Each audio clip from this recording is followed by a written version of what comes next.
Bab 113, Seni Asal-Usul Surgawi yang Hebat, Dekrit Pengumpulan Mendalam. Qing Fang masih berlutut di sana, gemetar seperti anak domba yang akan disembelih, tapi Sui tidak meliriknya untuk kedua kalinya. Qin Fang, aku tahu bahwa mengingat kepribadianmu, membiarkanmu hidup berarti kamu pasti akan memilih balas dendam dalam kegilaan yang gila-gilaan. Meski begitu, aku harus memperingatkanmu bahwa melakukan hal itu hanya akan menyakiti ayahmu. Apakah Anda mengindahkan peringatan saya atau tidak? Itu terserah Anda. Pikirkan sendiri, kata Huang Qianjun sebelum mengikuti Sui keluar. Qin Fang merasa seolah-olah dia telah memberikan beban yang sangat besar. Bokongnya terjatuh ke lantai. Pipinya masih merah dan bengkak, dan rambutnya tidak terawat. Dia tampak seperti bangkai kapal. Matanya penuh teror, tapi juga kebencian dan kebencian yang tak terbatas. Malam itu, berita tentang insiden berdarah di bengkel tersebut menyebar, menimbulkan gelombang yang tidak sedikit di ibu kota prefektur. Bagaimanapun, Qin Fang adalah putra gubernur prefektur Qin Wenyuan.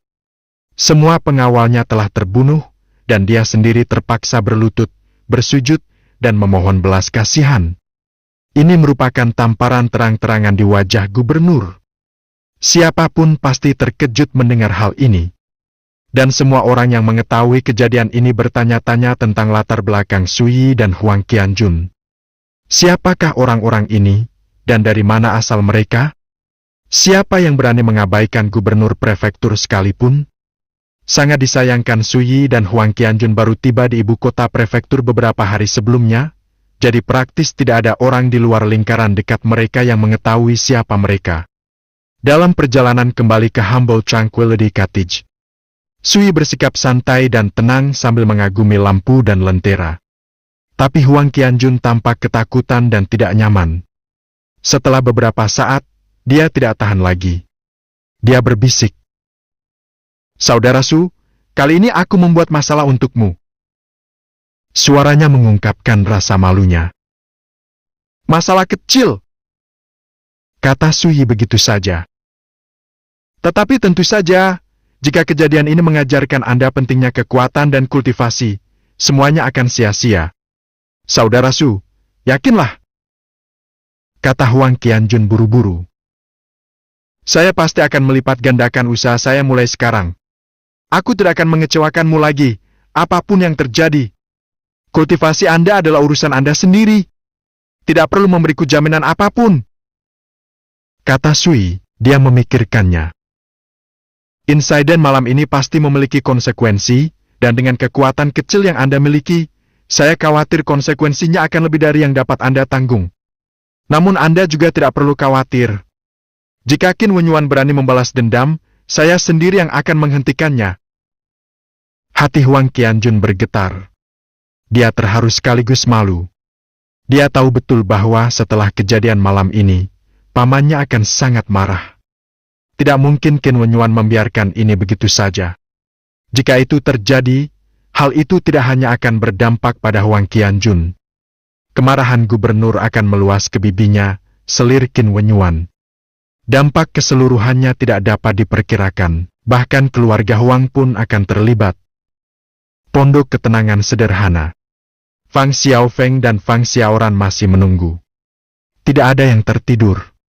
Angin malam bertiup kencang, mengguncang dedaunan dan rerumputan di halaman, bagaikan simfoni alam. Dari waktu ke waktu, serangga berdengung, menambah lapisan ketenangan. Di bawah atap, lampu-lampu menyala sepenuhnya, dan cahaya lembutnya menghangatkan hati. Ketika Suya melangkah melewati gerbang dan melihat ini, dia merasakan kedamaian dan ketenangan yang tak dapat dijelaskan. "Kakak Su, kamu kembali!" Fang Xiaoran berlari ke arahnya dan tersenyum manis. Sui mengacak-acak rambutnya dan tertawa. "Ini tengah malam. Cepat istirahat." Kakak Su, kamu juga harus segera tidur." Fang Xiaoran dengan patuh berbalik dan kembali ke kamarnya. "Junior Apprentice berterfang, kamu tidak perlu menungguku seperti ini ke depan," kata Sui sambil berjalan masuk. "Tentu." Fang Xiaofeng setuju sambil tersenyum. Sui berhenti sejenak, lalu setelah berpikir sejenak, menambahkan. 2 malam dari sekarang, aku berencana untuk memutuskan semua permusuhan yang masih ada sejak kita berada di Blue River Sword Manor. Ingatlah untuk menghangatkan sebotol anggur. Saat aku kembali, ayo kita minum bersama. Fang Xiaofeng tiba-tiba gemetar dari ujung kepala sampai ujung kaki, tetapi saat dia hendak mengatakan sesuatu, Sui memasuki kamarnya dan menutup pintu. Masuk akal. Dengan kekuatan magang senior saudara Su saat ini, tidak ada alasan baginya untuk menderita dalam diam atau menunggu lebih lama lagi. Fang Xiaofeng bergumam pada dirinya sendiri. Dia tiba-tiba teringat apa yang terjadi di lantai 9 rumah kemakmuran, serta pemandangan Wu Tianhao berlutut seperti anjing yang panik di halaman ini. Tiba-tiba, dia mendengar suara Sui dari balik pintu. Apakah kamu tertidur? Huang Qianjun melompat, lalu buru-buru mempersilahkan dia masuk. Saudara Su, apakah ada yang salah? Ambil ini. Sui memberinya setumpuk kertas tebal, lalu berbalik untuk pergi. Huang Qianjun terperangah.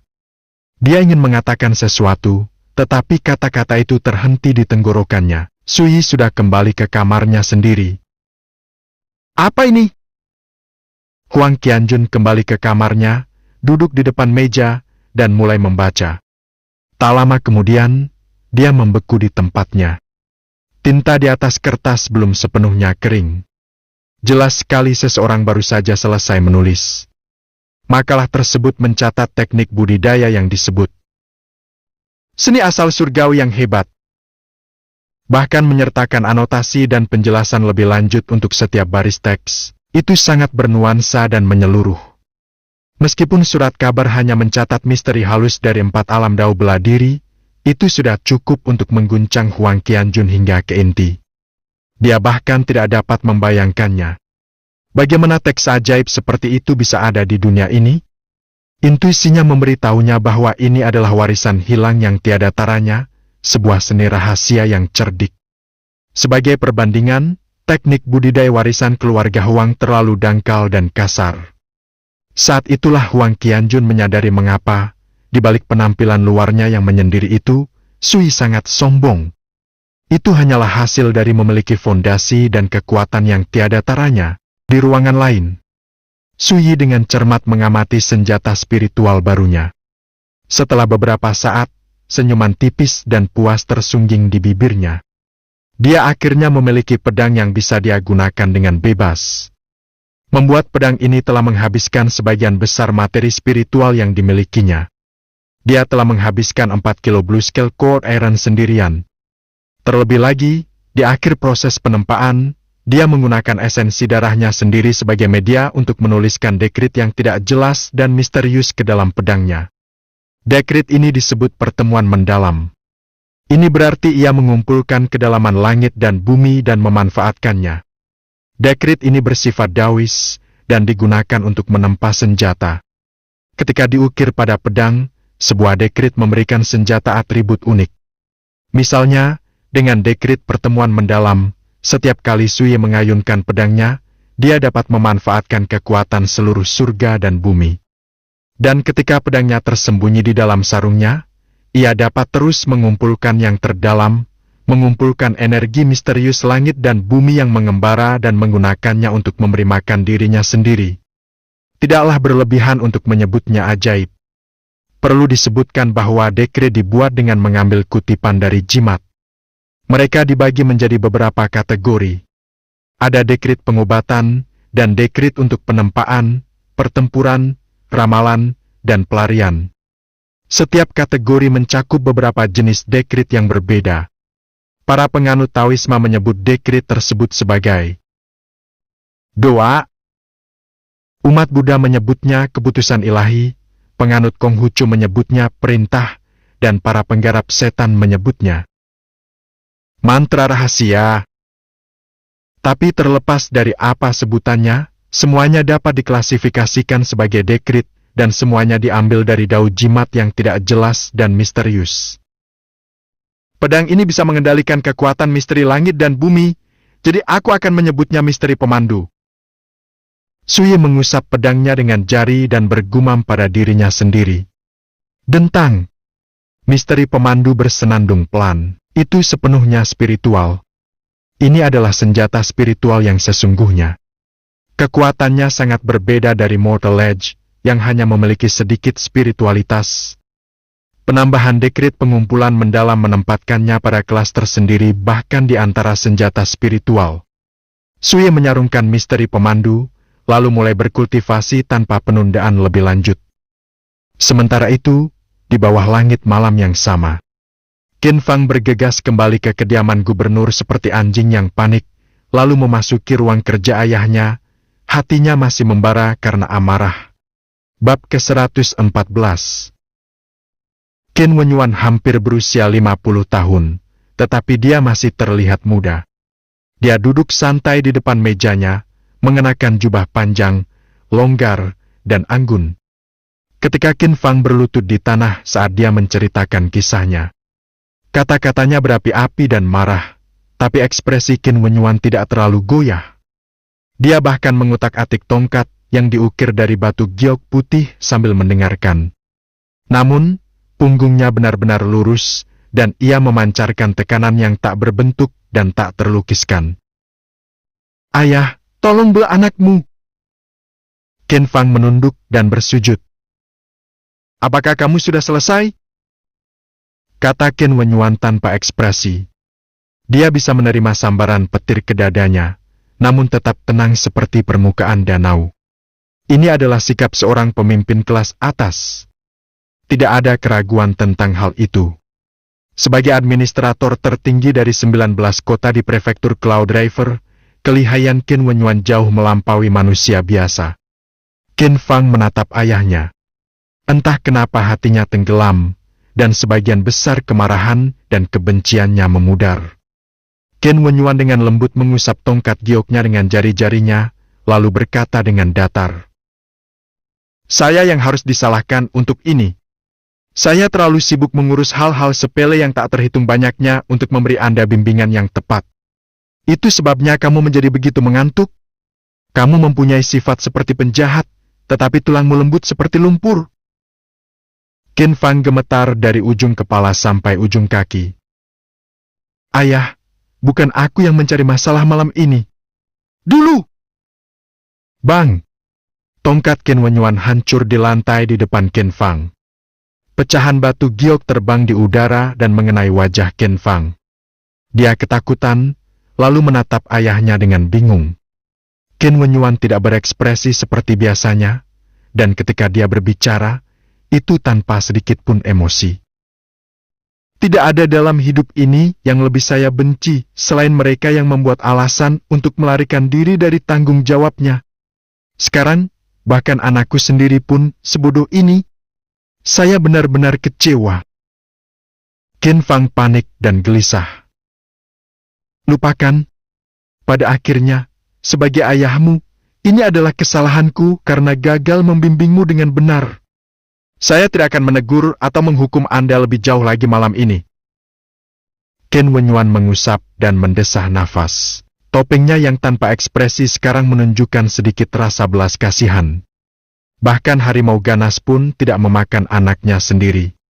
Tidak peduli betapa tidak kompetennya memproduksi ini, dia tetaplah darah dan daging Qin Wenyuan sendiri. Ayah, aku salah. Qin Fang membenturkan kepalanya ke tanah, lalu berkata dengan getir. Malam ini, aku kehilangan mukamu. Qin Wenyuan melambai. Bangun! Qin Fang melakukan apa yang diperintahkan. Menatap ayahnya dengan tajam, dan dia berkata dengan lembut. Fang, kamu harus ingat bahwa saat kamu menjalankan urusanmu, sama sekali tidak perlu memikirkan benar dan salah. Jika Anda menang, Anda berada di pihak yang benar. Jika Anda kalah, Anda salah. Itulah yang mereka maksud ketika mereka mengatakan sejarah ditulis oleh para pemenang. Ketika dia mengatakan ini, ekspresi Qin Wenyuan menjadi sedikit dingin. Mengenai kejadian malam ini, hanya ada dua hal yang perlu Anda fahami. Qin Fang berkata dengan tergesa-gesa. Tolong beri saya pencerahan. Ayah, pertama, jika kita tidak membalas dendam ini, martabat kita tidak akan tersisa. Kematian keenam penjaga itu juga akan menggoyahkan moral pasukan kita. Kedua, anak Su itu sangat menyadari statusmu, namun dia berani membunuh pengawalmu tanpa syarat. Dia pasti punya sesuatu atau seseorang untuk mendukungnya. Sampai kita mengetahui lebih banyak tentang dia, kita tidak bisa sembarangan membalas dendam. Qin Wenyuan menatap langsung ke mata Qin Fang. Buatlah rencana, lalu bertindak. Hanya dengan begitu Anda dapat maju dan mundur dengan bebas. Qin Fang praktis menjadi gila karena gembira. Bagaimana dia bisa melewatkan implikasinya? Ayahnya telah memutuskan untuk membalaskan dendamnya. Dia menarik napas dalam-dalam. Ayah, aku mengerti. Kami akan menyelidiki latar belakangnya, lalu memilih peluang terbaik untuk menyerang. Itu benar. Qin Wenyuan mengangguk. Kehati-hatian bukanlah hal yang buruk. Saat kita membalas dendam, itu akan meningkatkan peluang kita untuk menang. Dia tidak mau menjelaskan lebih jauh. Kembali, sampai kami membalas dendam, Anda tidak boleh mengambil setengah langkah pun keluar dari tanah keluarga. Qin Fang ragu-ragu, lalu berkata, Ayah, ketika kamu memutuskan saat yang tepat untuk membalas dendam, bisakah kamu membawaku bersamamu? Qin Wenyuan mengangguk. Itu bisa diterima. Saat dia berbalik untuk pergi, hati Qin Fang dipenuhi kegembiraan. Saya harap pelajaran ini akan membantu Anda sedikit menjadi dewasa. Qin Wenyuan menghela nafas. Begitu dia sendirian, ekspresi tak berdaya muncul di wajahnya. Orang bilang seekor harimau tidak akan punya anjing untuk anaknya, tapi jelas sekali kalau anaknya sangat kekurangan. Pelayan! Setelah menstabilkan emosinya, Qin Wenyuan memulihkan topeng tanpa emosinya. Yang mulia, seorang pelayan tua berjubah hitam tanpa suara memasuki ruangan. Selidiki latar belakang anak Su itu, termasuk kemana saja dia pergi, semua orang yang berinteraksi dengannya, dan semua yang dia lakukan akhir-akhir ini. Saya ingin Anda mengungkap semuanya. Qin Wenyuan mengusap keningnya, lalu berkata dengan suara rendah. Selama proses ini, Anda tidak boleh memperingatkan atau membuatnya khawatir. Kami tidak ingin dia melarikan diri dari ibu kota prefektur. Ya, Pak? Pelayan tua itu mengiyakan dengan suara rendah. Kirim orang-orang kami ke kota untuk menyembunyikan berita tentang kejadian ini. Kita tidak bisa membiarkan hal ini menjadi pengetahuan umum. Perkebunan gubernur prefektur tidak dapat menanggung kerusakan reputasi dan prestis seperti itu. Ya, Pak? Juga. Qin Wenyuan mengerutkan kening, tetapi pada akhirnya, dia mengambil keputusan. Suruh Rourong menjadi tahanan rumah. Rourong. Itu adalah nama bibi Huang Qianjun. Tentu saja, dia juga selir favorit Qin Wenyuan. Yang mulia, itu tidak perlu, kan? Bisik pelayan tua berbaju hitam. Qin Wenyuan berkata dengan tenang. Huang Qianjun juga terlibat dalam hal ini. Jika Rourong mengetahui kami berencana berurusan dengan salah satu temannya, dia pasti akan memohon belas kasihan atas namanya. Lebih baik hilangkan kemungkinan itu sebelum itu terjadi. Dia menarik napas dalam-dalam, dan kedalaman tatapannya berkilau dengan cahaya dingin. Seorang pria yang bahkan tidak bisa melindungi putranya sendiri tidak layak menjadi seorang ayah.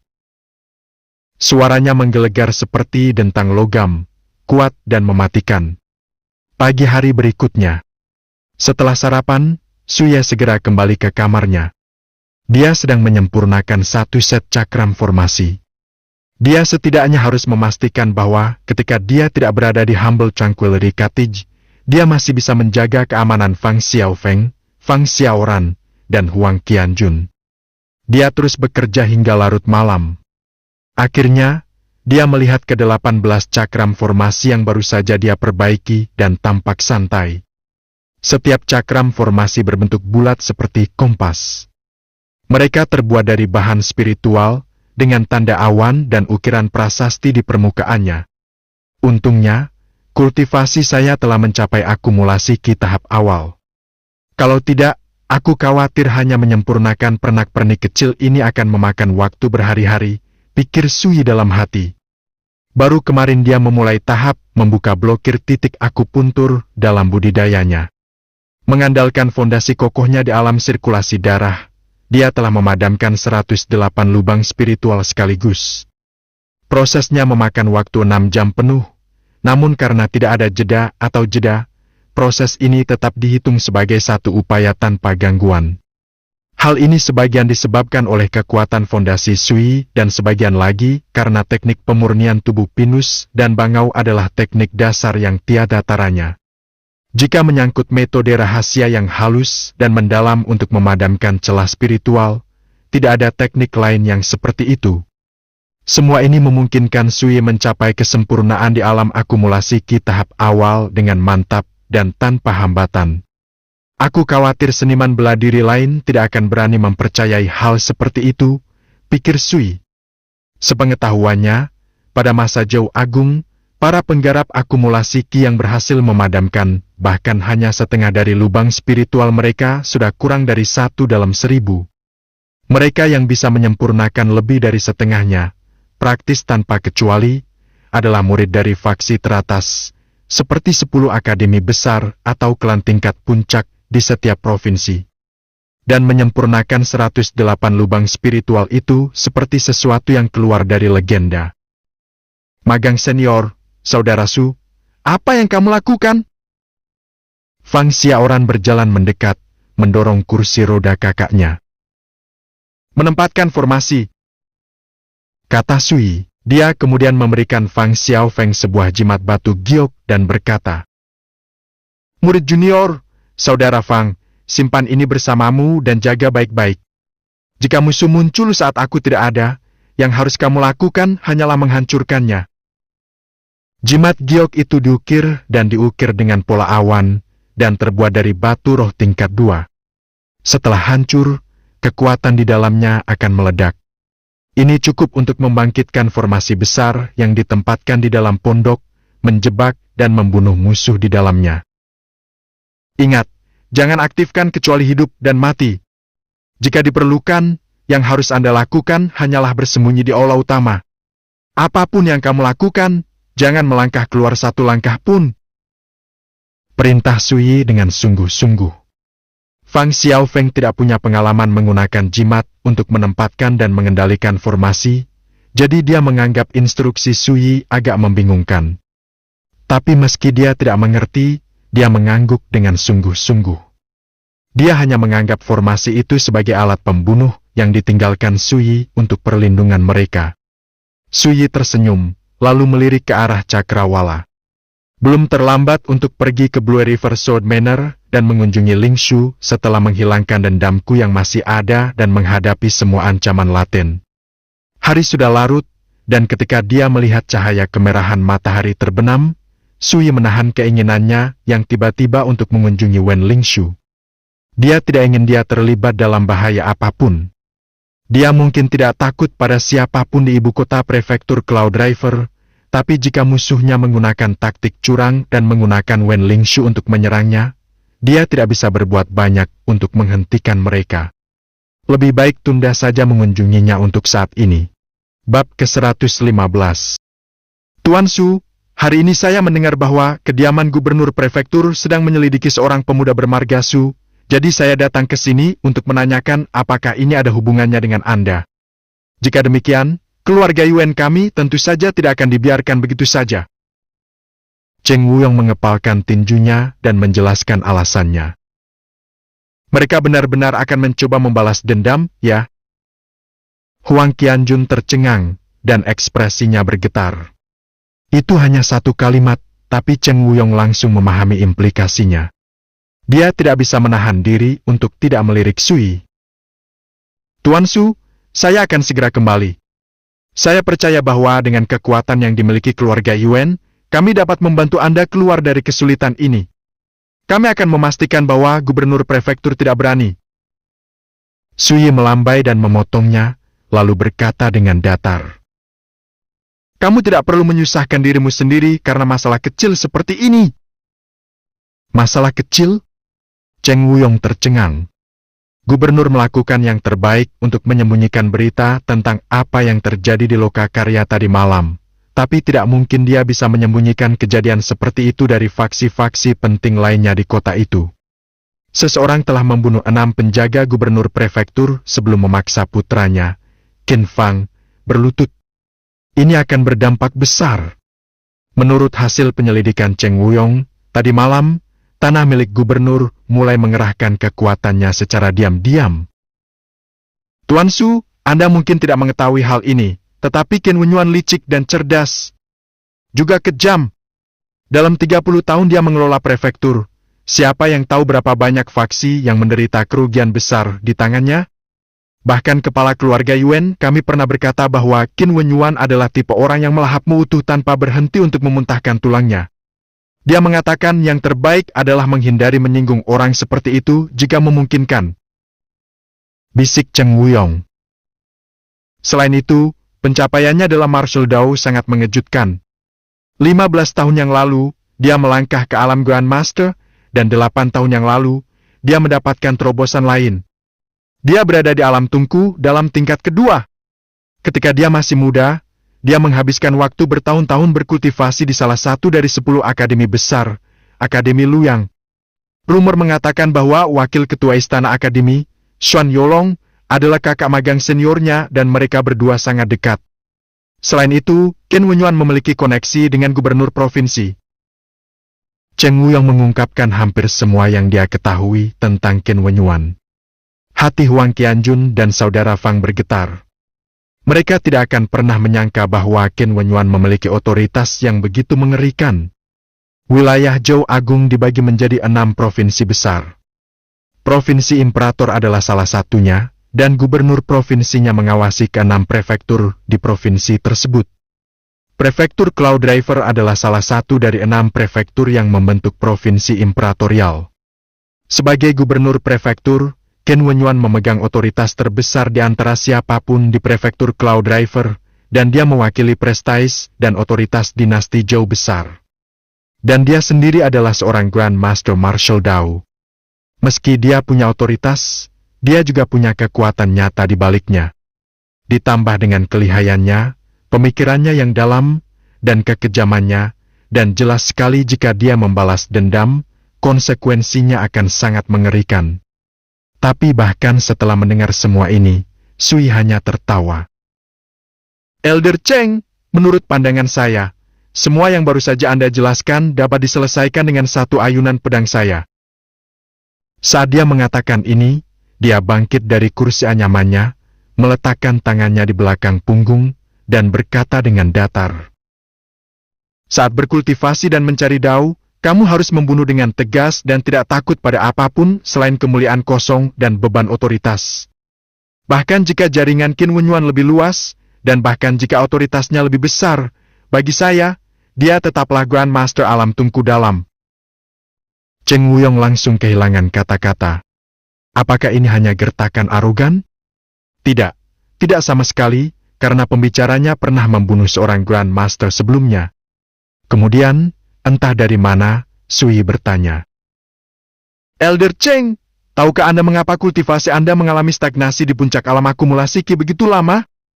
Tahukah kamu kenapa kamu tidak bisa menerobos, bahkan setelah sekian lama?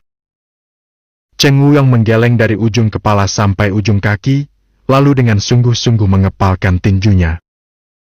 Tuan Su, mohon pencerahannya. Agama Buddha mempunyai pepatah yang mengatakan, berjalan adalah meditasi, begitu juga dengan duduk. Anda mengalami alam baik dalam ucapan maupun keheningan, baik dalam keheningan maupun dalam gerakan. Sui menatap ke langit malam, lalu berkata dengan lembut. Jalan kultivasinya sama. Setiap tindakan yang Anda ambil dan setiap kata yang Anda ucapkan harus membawa kemauan untuk maju dengan gagah berani. Anda memerlukan keberanian untuk tidak hanya mengabaikan hukum, tetapi juga langit itu sendiri. Hanya dengan begitu Anda dapat membebaskan diri dari kekhawatiran sepele dan membuat kemajuan lebih lanjut. Pandangannya kemudian kembali ke Cheng Wuyong.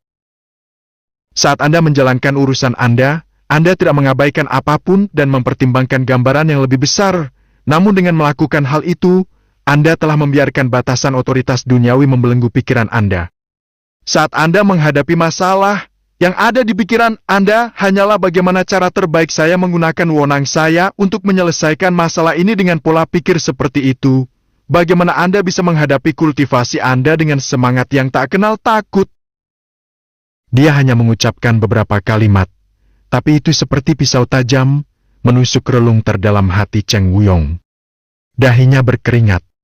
Dia merasa seolah-olah dia tidak punya tempat untuk bersembunyi, dan seolah-olah semua rahasianya telah terbongkar. Lama sekali berlalu sebelum dia menghirup udara keruh, lalu membungkuk dengan rasa terima kasih. Kata-katamu seperti peringatan yang tajam, mereka telah menunjukkan kepadaku cahayanya. Saya dengan rendah hati menerima kebijaksanaan Anda. Setiap kata datang dari hati. Rasa terima kasih dan kekagumannya tidak dapat diungkapkan dengan kata-kata. Busur ini menunjukkan rasa hormat yang sangat besar, tapi Sui menerimanya dengan tenang. Ketika berkultivasi, ini disebut memberi petunjuk kepada seseorang. Penganut Buddha menyebutnya sebagai mendobrak penghalang, dan penganut Taoisme menyebutnya sebagai wahyu. Bagi para kultivator yang mengalami kemacetan, menerima petunjuk seperti menerima kesempatan untuk dilahirkan kembali. Berikut 8 karakter yang saya tulis secara pribadi. Jika Anda dapat memahami pesona tersirat mereka, bahkan sebagian, menjadi seorang Grandmaster hanyalah masalah waktu.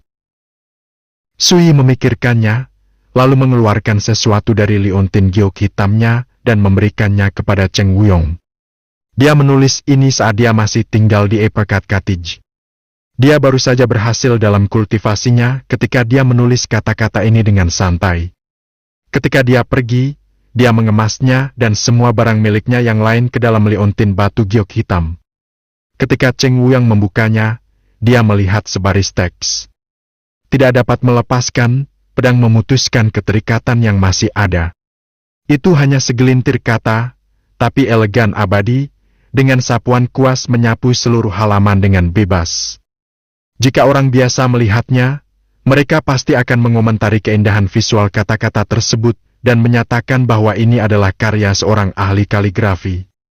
Namun bagi pejuang seperti Cheng Wuyong, setiap karakter di halaman itu adalah pedang, dan semuanya memancarkan aura yang menusuk, seolah-olah mereka bisa menembus seluruh ciptaan. Hanya sekali melihat, dan dia merasakan sakit yang menusuk di mata dan pikirannya.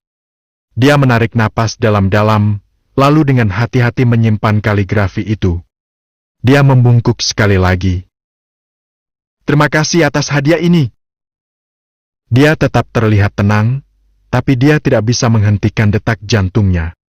Dia sangat bersemangat. Dia mempunyai firasat yang kuat bahwa, jika dia sering merenungkan 8 karakter ini, hal itu akan memungkinkan dia untuk menerobos hambatan yang telah menghalangi kultivasinya selama bertahun-tahun. 1 langkah lagi, dan dia akan melewati ambang batas level Grandmaster. Lanjutkan. Sui melambai. Cheng Wuyong sudah lama terjebak di puncak alam akumulasi Qi. Dia hanya perlu melangkah melewati ambang batas ke level berikutnya. Bagi Sui, memberinya sedikit nasihat hanyalah masalah kecil. Jika batas kultivasi Cheng Wuyong tidak mencukupi, ini tidak akan menghasilkan apa-apa. Lalu, saat malam tiba. Saudara Su, keretanya sudah siap, kata Huang Qianjun sambil bergegas kembali ke halaman. Nyonya Chun dari Rumah Kemakmuran langsung menyetujuinya. Dia memesan istana gunung dan sungai untuk kita gunakan. Saat dia mengatakan ini, ekspresinya berubah sedikit aneh. Dia tidak bisa menahannya. Saat pertama kali tiba di Rumah Kemakmuran, Nyonya Chun menyambutnya secara pribadi dan memperlakukannya seperti tamu kelas 1, tanpa kelalaian sedikit pun. Tetapi ketika dia mengetahui bahwa Sui berencana untuk makan di sana malam ini, dia tertegun, dan wajah cantiknya berubah-ubah di antara ekspres yang berbeda. Itu adalah sesuatu yang menarik untuk ditonton. Jelas, dia masih merasakan ketakutan atas apa yang terjadi malam itu. Namun pada akhirnya, dia tetap menyetujuinya. Dia memesan istana gunung dan sungai di lantai 9 untuk digunakan. Bagus. Sui mengangguk, lalu kembali menatap Fang Xiaofeng di dekatnya. Junior Apprentice Brother Fang, ingatlah untuk menghangatkan sebotol anggur. Kita akan meminumnya bersama saat aku kembali. Senior Apprentice Brother Su, kamu harus berhati-hati. Desak Fang Xiaofeng. Hati-hati, Fang Xiaoran memikirkannya dengan serius, lalu berkata, Kakak, menurutku musuhnya lah yang harus berhati-hati. Fang Xiaofeng tidak tahu harus berkata apa tentang itu. Tapi Sui tidak bisa menahan tawa. Dia melambai, lalu pergi dengan tangan di belakang punggung. Dengan liontin giok hitam di sekelilingnya, Sui bahkan tidak mau repot-repot membawa tongkat bambunya sendiri. Dan jika ada kereta yang bisa dia naiki, tentu saja dia tidak mau repot-repot berjalan. Huang Qianjun segera duduk di kursi pengemudi, dan kereta membawa Sui keluar dari Balegaard Alley. Hari masih senja, namun jalanan sudah terang benderang dengan lentera. Hiruk-pikuk kehidupan kota memenuhi setiap jalan dan gang, bagaikan lukisan gulir yang menggambarkan segala aspek kehidupan fana. Rumah kemakmuran. Ketika dia melihat Sui dan Huang Qianjun berkendara ke arah mereka, manajer gemuk berjubah brokat itu melompat, lalu buru-buru pergi untuk menyambut mereka. Senyum lebar dan lebar terlihat di wajahnya. Tuan Muda Su, Tuan Muda Huang, selamat datang. Silakan lewat sini. Ini adalah manajer yang sama yang berdiri di luar pintu menunggu perintah lebih lanjut pada kunjungan terakhir mereka. Hampir segera setelah memasuki lobi rumah kemakmuran, Nyonya Cuyun menerima kabar kedatangan mereka dan bergegas menyambut mereka juga. Dalam gaun istana hitamnya yang disesuaikan dengan bentuknya, kulitnya yang halus dan seputih salju terlihat sangat mempesona. Ketika dia melihat Sui, wajahnya yang cantik dan datar hanya berupa senyuman dan kehangatan. Saat 7 orang dalam daftar ini muncul, kirim mereka ke istana gunung dan sungai untuk menemuiku. Sui mengeluarkan selembar kertas dan memberikannya padanya. Tawa Nyonya Cuyun indah dan enak didengar.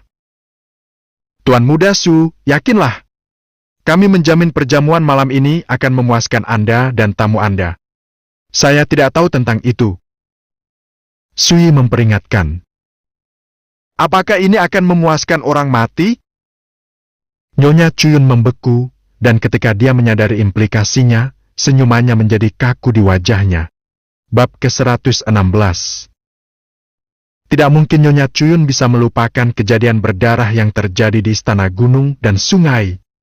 Sejak hari itu, keluarga Nian dan Yan tanpa henti mengetuk pintu rumahnya, menuntut jawaban dari rumah kemakmuran. Nyonya Cuyun tentu saja tidak akan memberi mereka nama Sui. Untungnya, ketika Zhao Jili pergi, dia menjelaskan bagaimana mereka harus menyelesaikan masalah ini. Dia dengan tegas menyalahkan Gubernur Prefektur Harmony, Mu Zhongting. Baru pada saat itulah dia melepaskan diri dari kejadian itu. Tapi dia tidak pernah menyangka bahwa hanya beberapa hari kemudian, Sui berencana membunuh di wilayahnya lagi. Beberapa waktu berlalu sebelum dia berhasil menenangkan dirinya, dan bibir merahnya membentuk seringai pahit.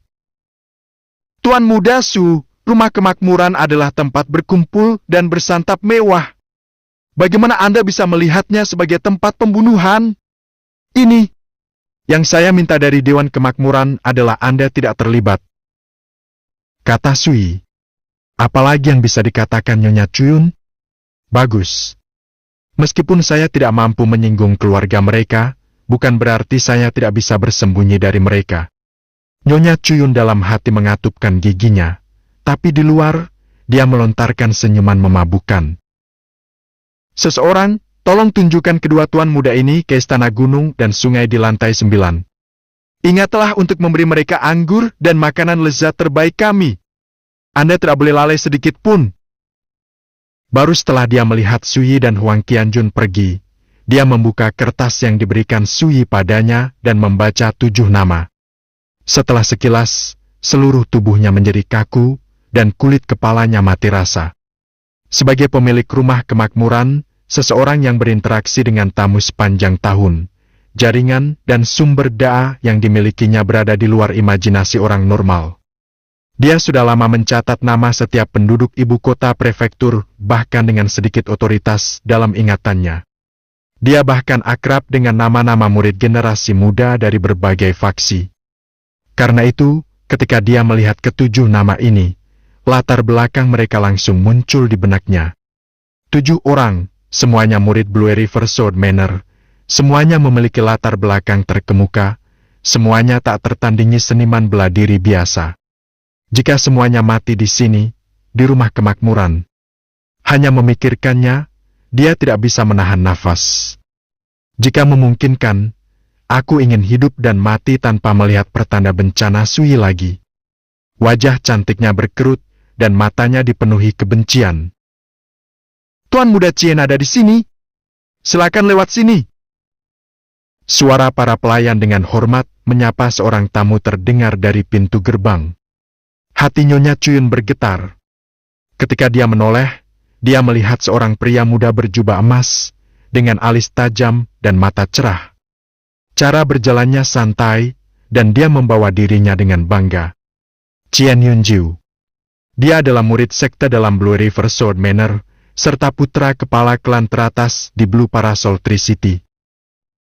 Malam ini, saya di sini untuk menghadiri jamuan makan. Saya belum yakin siapa yang mengundang saya, kata Chien Yunjiu dengan tenang. Tapi pastinya House of Prosperity tahu?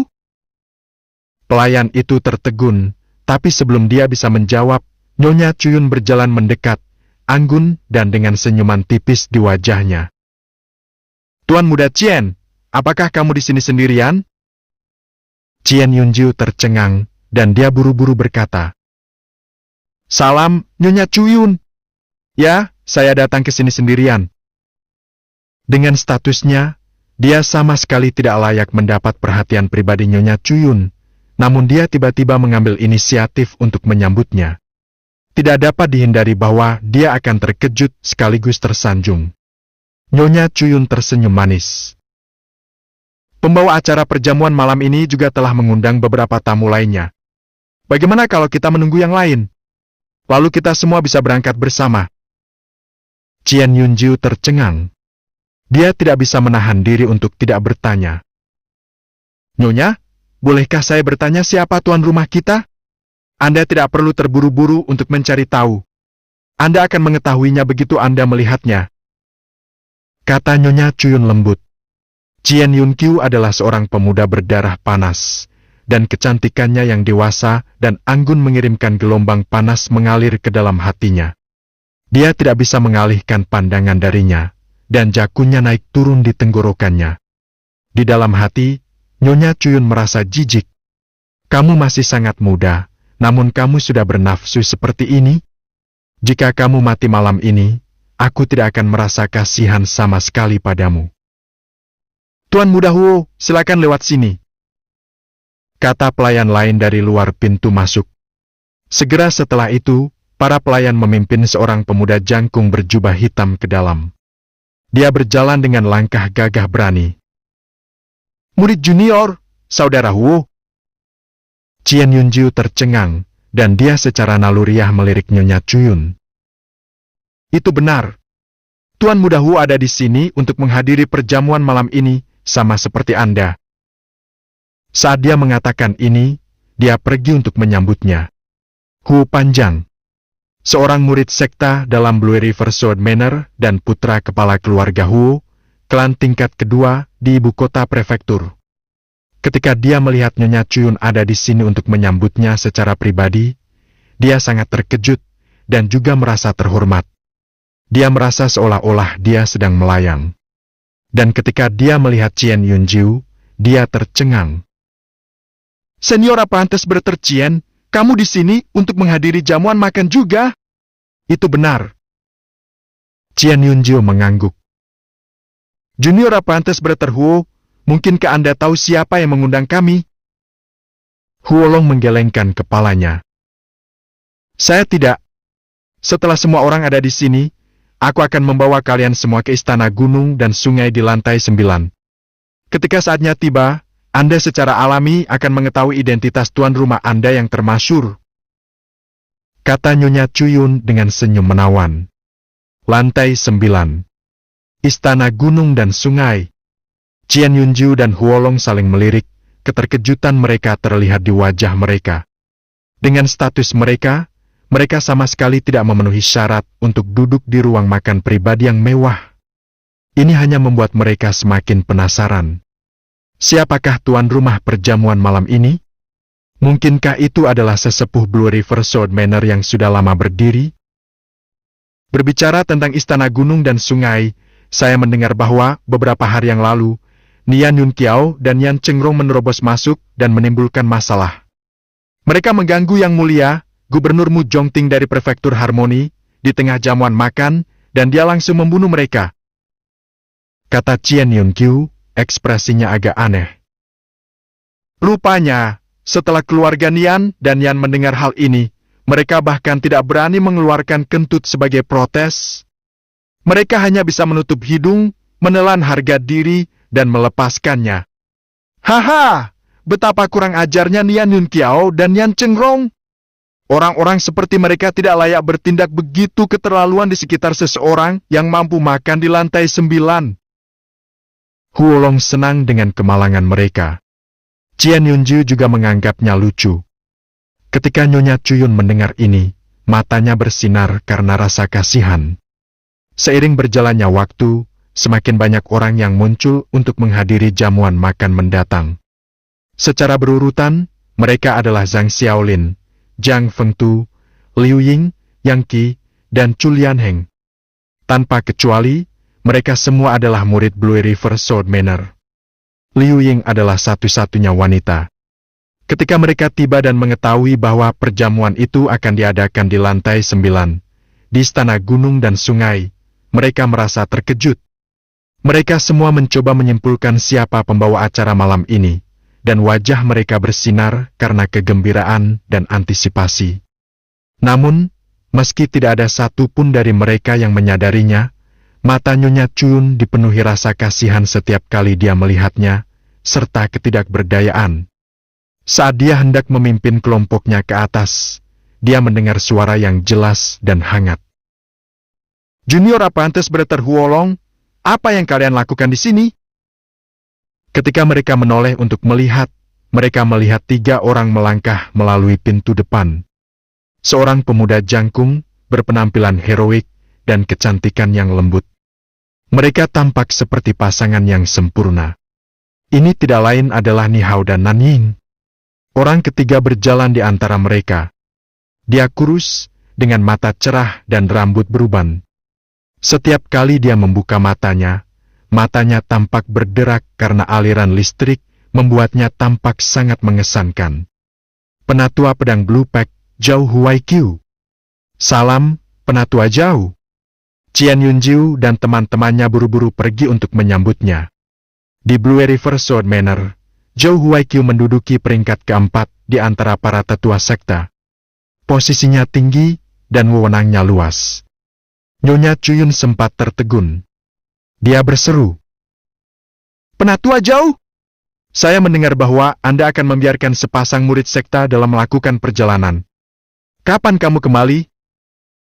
Zhao Huaiqiu tersenyum. Kami baru saja kembali. Saat dia berbicara, tatapannya menyapu Qian Yunju dan yang lainnya. Apakah kamu berencana makan di sini malam ini juga? Bagaimana kalau kita makan bersama? Mata indah Madam Chuyun tiba-tiba menjadi serius. Dia berpikir ini buruk. Tapi kemudian, Qian Yunju menjelaskan. Elder Zhao, kami di sini untuk menghadiri jamuan makan. Dia kemudian menjelaskan bagaimana mereka semua menerima undangan dari pembawa acara misterius yang sampai saat ini belum diketahui. Zhao Huaiqiu mau tidak mau merasa aneh juga. Pandangannya kembali ke Nyonya Chuyun, dan dia bertanya. Nyonya, mungkinkah tuan rumah perjamuan malam ini menjadi anggota Blue River Sword Manor? Ekspresi Madam Chuyun menjadi sedikit kaku, tapi dia memaksakan anggukan. Itu benar. Kalau dipikir-pikir, Sui memang pernah menjadi murid Blue River Sword Manor, jadi dia bahkan tidak salah mengatakan hal itu. Tapi yang membuatnya menangis dalam hati adalah Zhao Huaiqiu harus muncul malam ini dari semua malam. Tidak diragukan lagi, ini adalah variabel yang tidak dapat diprediksi. Marshal Paman Zhou, bagaimana kalau kita mengikuti mereka ke lantai 9 dan melihat-lihat juga? Kata Nanying. Pakaiannya lebih putih dari salju, memperlihatkan sosoknya yang ramping dan menawan. Bibirnya merah seperti nyala api, dan matanya seperti kolam jernih. Dia cantik sekali, dan dia sudah lama menarik perhatian beberapa pria yang hadir. Ketika mereka mendengar sarannya, Qian Yunju dan yang lainnya ikut serta mengundang Zhao Huaiqiu dan teman-temannya untuk bergabung dengan mereka. Ini.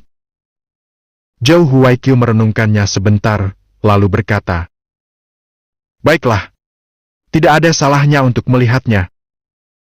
Nanying langsung tersenyum. Ini adalah kesempatan pertamanya untuk berpartisipasi dalam perjamuan di lantai 9 rumah kemakmuran. Bagaimana dia bisa melewatkannya? Bahkan Ni Hao sangat tergoda. Pertama, karena tidak sembarang orang bisa memasuki istana gunung dan sungai di lantai 9. Kedua, karena dia juga penasaran ingin tahu siapa pembawa acara perjamuan malam ini. Dari mereka yang hadir, hanya Nyonya Cuyun yang kecewa dengan hasil ini. Untuk sesaat, dia tidak tahu harus berbuat apa. Pada akhirnya, dia hanya bisa menarik napas dalam-dalam dan memaksakan senyuman. "Kalau begitu, bolehkah kalian semua mengikutiku?" Segera, seluruh kelompok melanjutkan ke istana gunung dan sungai di lantai 9. Sementara itu, di lantai pertama rumah kemakmuran, di sebuah ruangan pribadi dengan pintu dibiarkan terbuka, Cheng Wuyong menyaksikan semua kejadian ini. Dia tidak bisa menahan diri untuk tidak mengerutkan kening.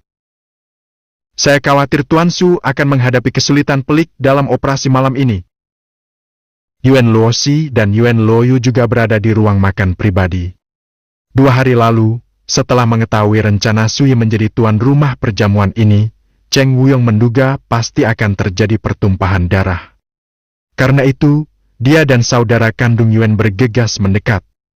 Mereka sudah berada di sini cukup lama, dan mereka berencana untuk menonton dalam diam dan melihat seberapa besar gangguan yang akan ditimbulkan oleh insiden malam ini. Siapa yang menyangka bahwa sebelum para tamu memasuki tempat tersebut, variabel seperti Zhao Huaiqiu akan muncul? Zhao Huaiqiu sama seperti saya. Kami berdua telah bertahan di puncak alam akumulasi Qi selama bertahun-tahun. Bedanya, pencapaiannya dalam Dao Pedang sungguh luar biasa. Di antara rekan-rekannya, dia adalah sosok tingkat puncak, nomor 2 setelah seorang Grandmaster. Desah Cheng Wuyong. Tapi tentu saja, tidak mungkin dia bisa menandingi Master Su. Tapi statusnya masih merepotkan. Dia adalah tetua dari Blue River Sword Manor. Jika konflik muncul, pasti akan memancing permusuhan seluruh Blue River Sword Manor. Saya khawatir akan sulit untuk memuluskan semuanya pada saat itu. Sui awalnya hanya berencana menangani ke-7 tamu itu. Kekuatan keluarga Yuan sudah cukup untuk menekan gelombang apapun yang mungkin ditimbulkan oleh insiden ini. Tetapi dengan adanya Zhao Huaiqiu, hal itu tidak mungkin lagi. Sekarang apa yang harus kita lakukan? Yuan Luoxi tidak bisa menahan diri untuk tidak merajut alisnya. Tapi Yuan Luoyu sama sekali tidak khawatir. "Apa yang Anda takutkan? Tuan Muda Su bahkan bisa membunuh Grandmaster. Dengan keterampilan seperti itu, bahkan jika dia menjungkir balikan langit di ibu kota prefektur, dia selalu bisa meninggalkan kota. Tidak sesederhana itu," kata Cheng Wuyong dengan muram. "Jangan lupa, sekarang, bahkan Qin Wenyuan, seseorang yang begitu kejam hingga dia bisa memakan manusia hidup-hidup, bahkan tanpa berhenti untuk memuntahkan tulangnya, berencana untuk membalaskan dendam putranya." Bab ke-117.